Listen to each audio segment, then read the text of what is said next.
नमस्ते, मैं हूं केशव कुमार जोशी और आप सबका स्वागत करता हूं क्लास 10th के एक बढ़िया से इंटरेस्टिंग चैप्टर में जिसका नाम है विदुर। ये बहुत ही इंटरेस्टिंग सा चैप्टर है। ये अच्छे बच्चों को समझ में नहीं आता लेकिन बहुत ही प्यारा चैप्टर है। इस चैप्टर में आपने कभी सोचा है ये चीज कि आप स्विच दबाते हैं और लाइट कैसे आ जाती है, बल्ब क्यों जल जाता है, आपने बैटरी को चार्ज किया आपको मोबाइल क्यों जल जाता है। तो इन सभी इंटरेस्टिंग टॉपिक के बारे में आज हम इस चैप्टर के अंदर पढ़ेंगे। तो आइए शुरू करते हैं इस इंटरेस्टिंग चैप्टर को और इसके पूरे कॉन्सेप्ट आप क्लियर कराते हैं। सबसे पहली चीज इलेक्ट्रिक करंट। इलेक्ट्रिक करंट क्या होता है? जैसे मान लो ये कोई क्या है, तार है, ठीक है। तो तार में देखता हूं इस तार में कितना करंट है, कितना चार्ज है इसके अंदर, वो मुझे पता लगाना है। तो मैं कैसे पता लगाऊंगा? देखो, सबसे पहले मैं इस फॉर्मूले का उपयोग करूंगा, Q बराबर एन ई। ये माइनस ये Q ये है इलेक्ट्रॉन पे चार्ज। कितना है इलेक्ट्रॉन पे चार्ज? 1.6 इंटू 10 की पावर 19 कूलम। ये एक इलेक्ट्रॉन पे चार्ज है। इसमें कितने इलेक्ट्रॉन प्रेजेंट है? इस पूरे वायर के अंदर कितने इलेक्ट्रॉन प्रेजेंट है? ये क्या होगा? इस पे आवेश या पे कूलम होगा, ठीक है। तो अपन इसके यदि आपको ये निकालना है, ठीक है, यदि आपको ये निकालना है, आपके क्वेश्चन पेपर में आ जाता है कि 1 कूलम चार्ज में आपको बताना है कितने इलेक्ट्रॉन है। तो कितने होंगे नंबर ऑफ इलेक्ट्रॉन? 1.2 6.225 इंटू 10 की पावर 18, जैसा कि यहाँ पे लिखा हुआ है। ये सबसे इंपॉर्टेंट क्वेश्चन बन जाता है, ठीक है। Electric current. इलेक्ट्रिक करंट क्या होता है? जैसे मान लो ये कोई तार है, इस तार में मैं देख रहा हूं कि कुछ समय में क्या होता है, यहां से आवेश जाता है इधर चला जाता है, यहां से आवेश आता है इधर चला जाता है, यानी आवेश यहां से यहां जा रहा है, कुछ समय में जा रहा है। तो आवेश the rate of flow of electric charge, electric charge का फ्लो रेट क्या कहलाता है? Electric current. क्या कहलाता है? Electric current. तो Q अपॉन T ये क्या होता है? Electric current. इसे I से डिनोट करते हैं। और देखो साथ साथ में क्या होता है? एम्पियर। एम्पियर इसकी क्या है? ऐसा यूनिट है, इसको एम्पियर में मापा जाता है। जैसे दूरी को मीटर में मापा जाता है, वैसे ही क्या होता है, जैसे पैसे को रुपए में मापा जाता है, वैसे ही आपके इलेक्ट्रिसिटी को किसमें नापा जाता है? एम्पियर में। किसमें नापा जाता है? एम्पियर में। अब एम्पियर को मापने के लिए, जैसे मान लो दूरी को तो मैं स्केल से नाप सकता हूं तो कितनी है, लेकिन एम्पियर को मैं किसमें नापूंगा? एमीटर में। किसमें नापूंगा? एमीटर में। ये एक प्रकार क्या होता है? मीटर होता है। एक प्रकार होता है मीटर होता है। ये ऑलवेज कनेक्ट होता है किसके अंदर? इन सीरीज के अंदर। जैसे इस सीरीज मानता हूं, ये आपका तार यहां रख रखी है आपके बैटरी, ठीक है, ये चला गया। तो मैं क्या लगाऊंगा? यहां पे एमीटर लगाऊंगा, ना कि अलग से एक तार जोड़कर। नहीं, मैं क्या लगाऊंगा? सीरीज के अंदर, यानी ये सिरा क्या होना चाहिए? तार से एकदम कनेक्ट होना चाहिए सीरीज के अंदर, ठीक है। अब आगे देखो,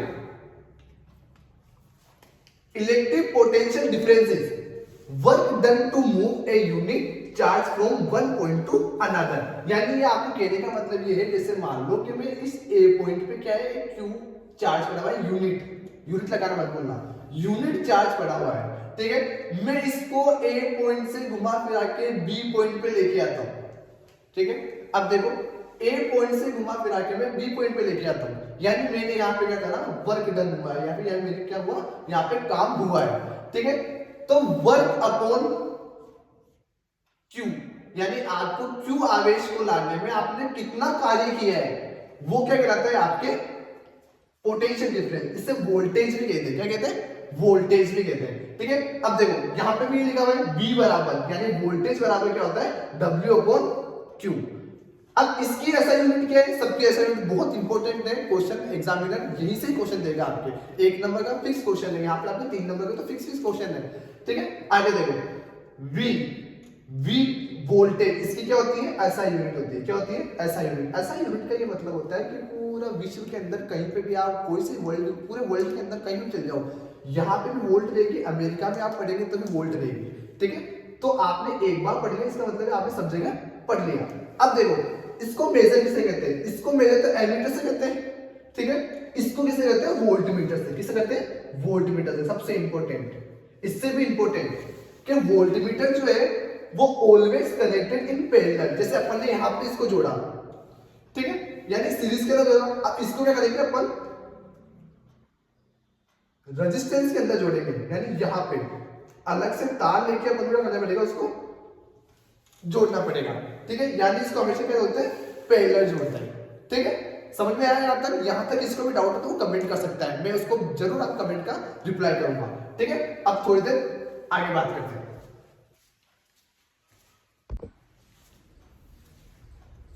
अब आगे देखते हैं। देखो, एक बहुत बड़े साइंटिस्ट है ओम्स।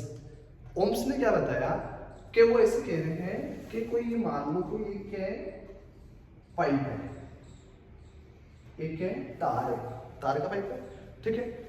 अब उसमें ए पॉइंट और बी पॉइंट, यानी स्टार्टिंग पॉइंट और एंड पॉइंट, ठीक है। स्टार्टिंग पॉइंट और एंड पॉइंट आपको रखना है कांस्टेंट टेम्परेचर रखना है, टेम्परेचर क्या रखना है, एकदम कांस्टेंट, ठीक है। उसके बाद यहां से यदि मान लो कि मैं वोल्टेज बढ़ाता हूं, ठीक है, तो एंड में अब मैं क्या देखता हूं कि इलेक्ट्रिसिटी भी क्या होती है, इलेक्ट्रिक करंट भी क्या होता है, बढ़ता है। तो उन्होंने ये बताया कि एक कंडक्टर में जो जिसमें तार फ्लो हो रही है उसमें पोटेंशियल डिफरेंस किसके प्रोपोर्शनल है, उसमें करंट के प्रोपोर्शनल है, किसके, करंट के, यानी V किसके प्रोपोर्शनल है, I के, ठीक है। अब जैसे ही प्रोपोर्शनल का साइन हटता है तो वहां पे आपके एक चीज आना कंपलसरी होता है, ठीक है। तो यहाँ प्रोपोर्शनल का साइन हटा के क्या आता है, इक्वल का साइन, और एक आता है आपके प्रॉपर्टी रेजिस्टेंस, क्या कहते हैं उसको, रेजिस्टेंस। रेजिस्टेंस पर आगे पढ़ेंगे, उससे पहले मैं एक चीज आपको क्लियर करता हूं, ठीक है। रेजिस्टेंस आता है यहाँ पे, और इन दोनों के जब भी आप किसी एक समानुपाती यानी प्रोपोर्शनल का आप ग्राफ बनाते हैं वो हमेशा कैसा आता है, सीधा ग्राफ आता है, और जो सीधा ग्राफ में जो वैल्यू आती है वो हमेशा क्या आती है, आर आती है, क्या आती है, आर, यानी कांस्टेंट वैल्यू आती है आपके पास में। जैसे जैसे मैं V बढ़ाऊंगा वैसे वैसे क्या होगा, I भी बढ़ेगा। यही क्या था, ओम का नियम था। ओम का नियम तब तक आप क्लासिफाई नहीं कर सकते जब तक आप क्या नहीं करें, यहाँ पे ग्राफ नहीं बनाए, क्या नहीं बनाए, जब तक आप ग्राफ नहीं बनाएंगे तब तक आप ओम का नियम क्लासिफाई बिल्कुल नहीं कर सकते, क्योंकि ये क्या था, ग्राफ बना के ही उन्होंने समझाया था, ठीक है। अब इसमें सर्किट भी आता है, सर्किट आपके डायग्राम आपके किताब के अंदर दे रखा है, ठीक है। अब देखो आगे, रेजिस्टेंस। रेजिस्टेंस क्या होती है, प्रॉपर्टी होती है किसकी, कंडक्टर की। ये अलग अलग प्रॉपर्टी होती है, जैसे चांदी के अंदर रेजिस्टेंस बहुत कम होता है, इसका अर्थ क्या होता है, वो गुड कंडक्टर होता है, ठीक है। एल्यूमिनियम में उससे थोड़ा ज्यादा होता है, कॉपर में उससे ज्यादा होता है, ठीक है। रेजिस्टेंस क्या है, अलग अलग मेटल पर डिपेंड करता है, ये प्रॉपर्टी होती है मेटल की, ठीक है। आगे देखो, अब रेजिस्टेंस होता क्या है, जैसे आपने देखा होगा कि ये पानी है, नदी जाती है, नदी के अंदर बीच बीच में क्या है, पत्थर है, ठीक है। तो नदी क्या करती है, पानी के फ्लो को क्या करती है, ये पत्थर क्या करते हैं, पानी के फ्लो को कम करते हैं, ठीक है। ऐसा कैसा आप नदी की जगह आप क्या माने, आप ये यहाँ पे तार माने, ठीक है। तो कुछ सब्सटेंसेस, कुछ इम्प्योरिटी ऐसी होती है जो क्या करते हैं, आपके इस इलेक्ट्रिक करंट यानी आवेश यानी इलेक्ट्रॉन को क्या करते हैं, जाने से रोकते हैं, ठीक है। उनमें रुकावट पैदा करते हैं, रजिस्ट करते हैं उनको, ठीक है। इस कारण से उसके अंदर क्या होता है, ताप उत्पन्न हो जाता है, यानी टेम्परेचर बढ़ जाता है उसका, वो गर्म हो जाता है, और आपके कम इलेक्ट्रिसिटी फ्लो होती है उसके अंदर, ठीक है। तो इसे कहते हैं रेजिस्टेंस, क्या कहते हैं, रेजिस्टेंस। ये प्रॉपर्टी है, हर एक की अलग अलग होती है। चांदी की मैंने आपको बताई थी, जैसे चांदी की क्या होती है, बहुत कम ये रेजिस्टेंस होती है, इसका चांदी बहुत अच्छा कंडक्टर है, ठीक है। आगे देखो, ऐसा यूनिट, इसकी ऐसा यूनिट इतनी इंपॉर्टेंट है जितना कि इस चैप्टर में न्यूमेरिकल आना, ठीक है, यानी बहुत ज्यादा इंपॉर्टेंट है इसकी ऐसा यूनिट। रेजिस्टेंस की ऐसा यूनिट होती है ओम, क्या होती है, ओम। जैसा आपने ओम का रूल पढ़ा, आपने नियम पढ़ा, लॉ पढ़ा, उन्हीं के बेसिस पे इसका नाम क्या रख दिया गया था, ओम। इसका यूनिट होती है, इसका सिंबल क्या होता है, ऐसा। देखो मैं बताता हूँ आपको, इसका सिंबल होता है ऐसा, ठीक है। आगे देखते हैं, अभी कुछ कुछ किन किन चीजों पे क्या करता है, डिपेंड करता है ये रेजिस्टेंस पे, आपके कुछ कुछ चीजों पे डिपेंड करता है। जैसे कि मैं आपको बताता हूँ, थोड़ा सा मैं मिटा देता हूँ, यहाँ बताता हूँ आपके,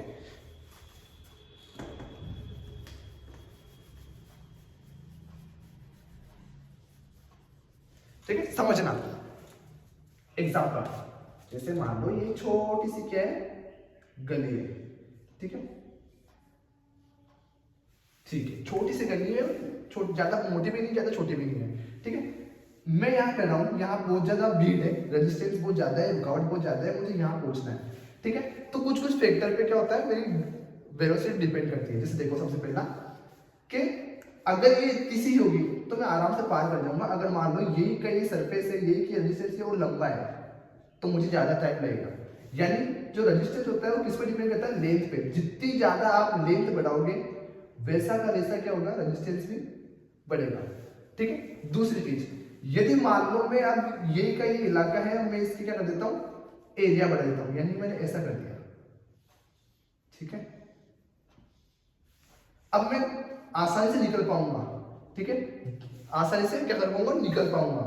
यानी यहां यहां रुकावट है, लेकिन रुकावट की वजह से उससे बढ़ जाती है यदि मैं क्या करता हूं? एरिया बढ़ा देता हूं। ठीक है, यानी एरिया किसके इन्वर्सली प्रोपोर्शनल है। जितना आप एरिया बढ़ाओगे उतना रेजिस्टेंस क्या हो जाएगा? कम हो जाएगा। इलेक्ट्रिसिटी ज्यादा क्या करेगी? फ्लो करेगी।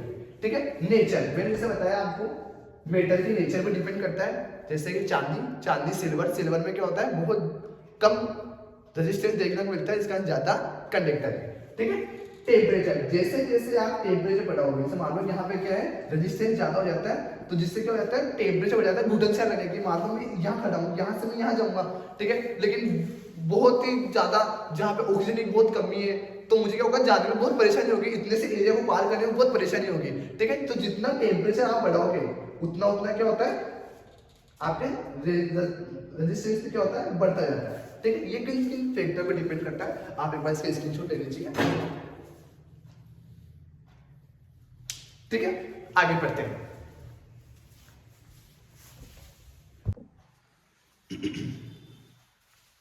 तो अब अपन पढ़ेंगे रेजिस्टिविटी।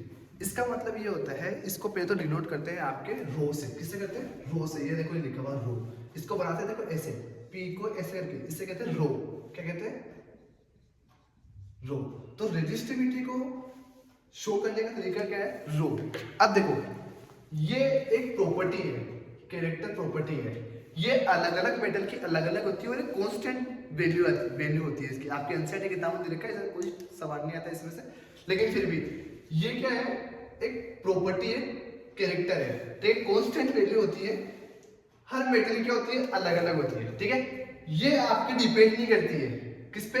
ये एरिया पे डिपेंड नहीं करती है। ठीक है, ये आपके लेंथ पे डिपेंड नहीं करती है। ठीक है, ना तो ये आपके एरिया पे डिपेंड करती है, ना ही आपकी लेंथ पे डिपेंड करती है। आपके रेजिस्टेंस जो है वो एरिया पे और लेंथ पे डिपेंड करता है, जिसके आप मैंने पिछली स्लाइड में आपको बताया था। ठीक है, देखो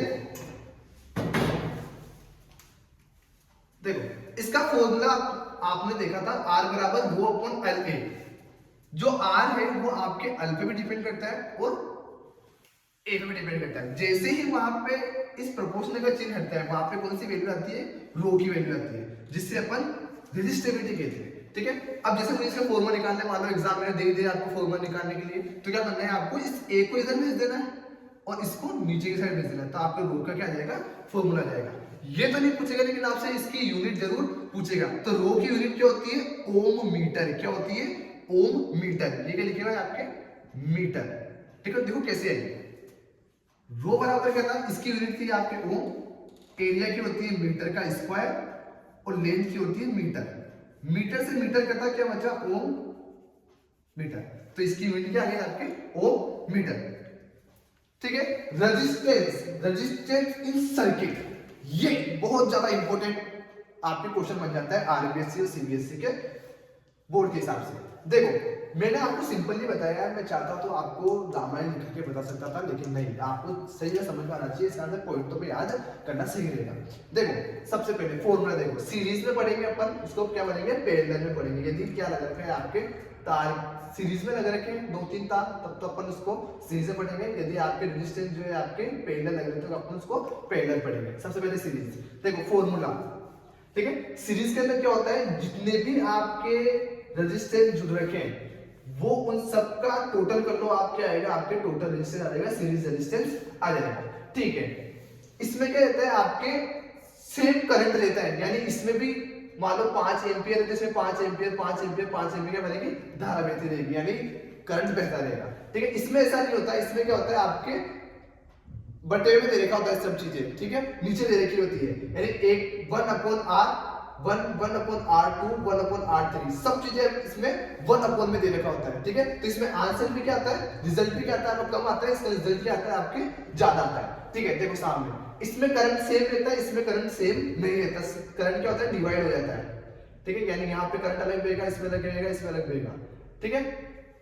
इसमें क्या होता है, आपकी वोल्टेज सेम नहीं रहती है, सीरीज में आपके वोल्टेज सेम नहीं रहती है, करंट सेम रहता है, वोल्टेज सेम नहीं रहती है। इसका अपोजिट क्या है, यहाँ पे करंट सेम नहीं रहता है, यहाँ पे वोल्टेज क्या रहती है, एकदम सेम रहती है। जिस कारण से क्या होता है, यहाँ पे रिजल्ट जो है आपके क्या आता है, कम आता है, ठीक है। रेजिस्टेंस का रिजल्ट बहुत कम आता है यहाँ पे, और इसमें रेजिस्टेंस का रिजल्ट क्या आता है, बहुत ज्यादा आता है। तो अपने घरों में कौन सा लगा रहता है, पहला लगा रहता है, इससे रेजिस्टेंस भी क्या है, कम नहीं आता, ठीक है। देखो सामने हीटिंग इफेक्ट, इससे जूल्स लॉ भी कहते हैं, क्या कहते हैं, joules law, I² RT, H बराबर क्या होता है, I² RT।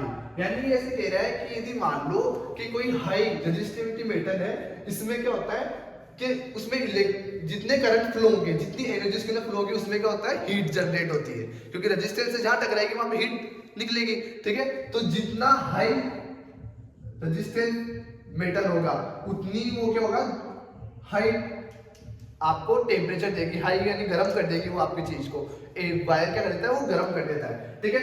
तो निकालने का फॉर्मूला क्या है, H बराबर I² RT, यानी जितना करंट बढ़ाओगे उतना क्या बढ़ेगा, आपके हीट जनरेट होगी, जितना उसमें रेजिस्टेंस होगा उतना क्या होगा, हीट जनरेट होगी, जितना टेम्परेचर ज्यादा होगा उतना क्या होगा, हीट ज्यादा जनरेट होगी, ठीक है। अभी काम में क्या क्या आता है, जैसे आपने घरों में देखा होगा, आप प्रेस करते हो, प्रेस के अंदर भी क्या काम में आता है, आपके यही चीज काम में आती है, वायर ऐसे खुले वायर लगाए हुए रहते हैं वहां पे प्रेस के अंदर, कभी देखना कि उसके अंदर खोल के तो वायर लगे हुए रहते हैं उसके अंदर, है ना।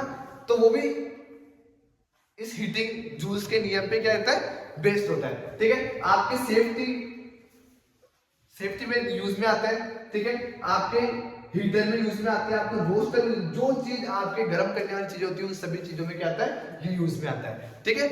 अब देखो सामने इलेक्ट्रिक पावर, पावर यानी क्या होता है, जितना मैं काम कर सकता हूं, क्या कर सकता हूं, मैं कितना कम समय के अंदर काम कर सकता हूं, क्या कहलाता है, पावर कहलाता है, ठीक है। लेकिन यहाँ पे काम मैं तो ना कर रहा हूं, यहाँ वोल्टेज आती है, क्या आती है, वोल्ट, और कितनी धारा निकल गई, ये क्या है, उसकी पावर, ठीक है। कितना वोल्ट, कितनी इसमें इलेक्ट्रिसिटी जनरेट हो गई, वो क्या कहलाता है, उसका पावर कहलाता है, ठीक है। इसके 2-3 फॉर्मूले दे रखे हैं आपको, देखिए फॉर्मूले निकाल के दिखाता हूं, याद करने की जरूरत नहीं है।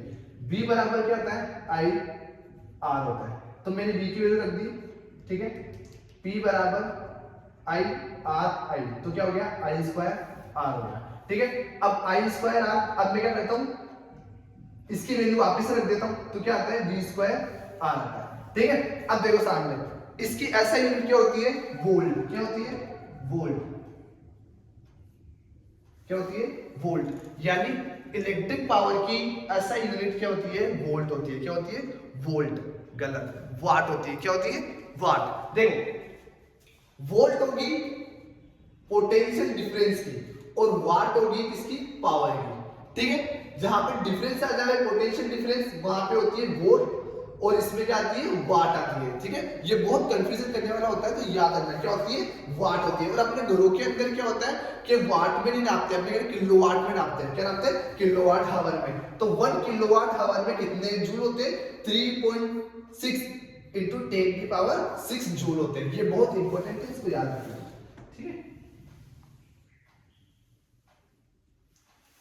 इसके बाद आपके चैप्टर के अंदर सेफ्टी दे रखी होती है, ओवरलोड दे रखा होता है आपको, और साथ साथ में आपके डोमेस्टिक वायर दे रखे होते हैं, ठीक है। तो वो इतने इंपॉर्टेंट नहीं है जितने ये इंपॉर्टेंट है, मैंने आपको ये चीज समझा दी है। यदि आपको वो चीजें समझनी है तो मुझे कमेंट करें और सब्सक्राइब करें, इतनी मेहनत कर रहा हूं मैं लिखने करने की, तो आप सब्सक्राइब करें, लाइक करें, शेयर करें, और कुछ भी कमी हो तो मुझे नीचे कमेंट में जरूर बताएं, ठीक है। धन्यवाद।